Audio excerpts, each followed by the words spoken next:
reference to the slang. Just skip that. Mm-hmm.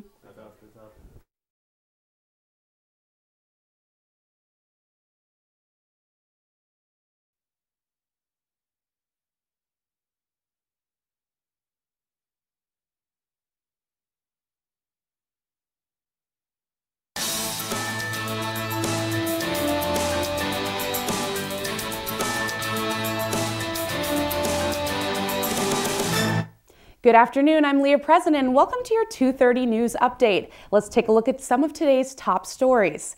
Internationally, many countries have begun celebrating their traditional Carnival-style festivals. However, you might notice some faces depicted on the floats that hit a little bit closer to home. Donald Trump is seen here depicted on various floats in a not-so-flattering light.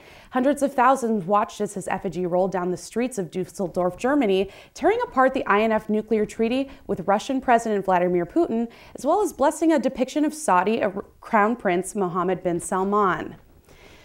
Other countries like Portugal and France also created floats, but by far the largest is this one of Donald Trump, shown as a massive towering war god, his sword adorned with blue Twitter birds.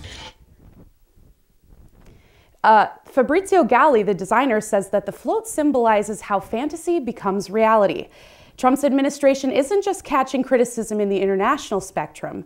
Back here behind borders, Homeland Security Secretary Kristen Nielsen has been grilled by Democrats over her management of border control in a congressional testimony yesterday. Let's take a look. Different from the cages you put your dogs in when you let them stay outside. Is it different? Yes. In what sense? It's larger. It has facilities. It provides room to sit, to stand, to lay down. So did my dog's cage. Most Democrats who questioned Nielsen were concerned not only about the conditions of the immigrant prisons, but also the continuing topic of family separations. Although Nielsen testified that no parent had been deported without opportunities to take their child with them, a contradictory statement came out of the White House recently, indicating that 471 parents were deported without their children and without the opportunity to elect or waive reunification. Nielsen compares the separation of families as the consequence of any adult going to jail in this country. However, Democrats on the panel accuse her of having no compassion and of lying.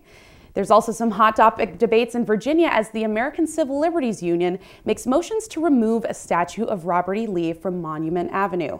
Richmond, Virginia has a Confederate history that makes many Americans uncomfortable.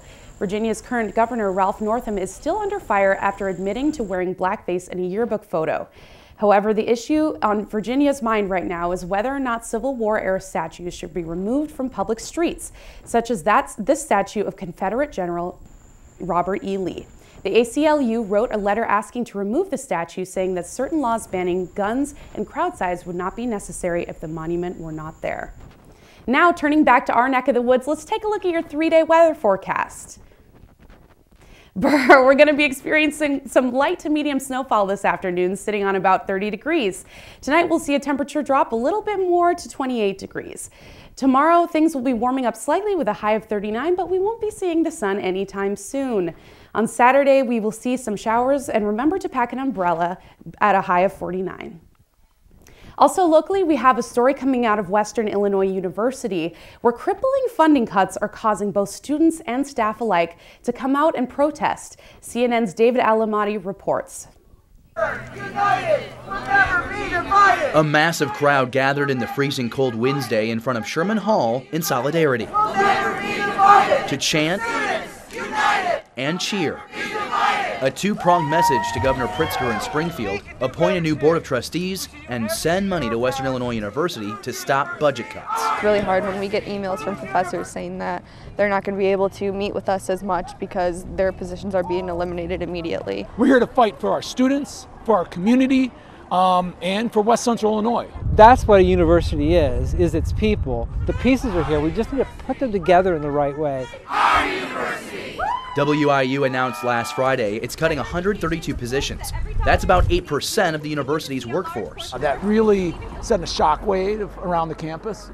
For days, people were on edge, maybe even weeks. Why stay here if our programs are getting cut when we could go somewhere else that has these programs that are thriving, but we're so comfortable here at Western. Like, we chose Western for a reason. The university has seen a decline in enrollment since 2006. UPI Local 4100 Chapter President Bill Thompson says the 2015 Rauner impasse intensified that trend.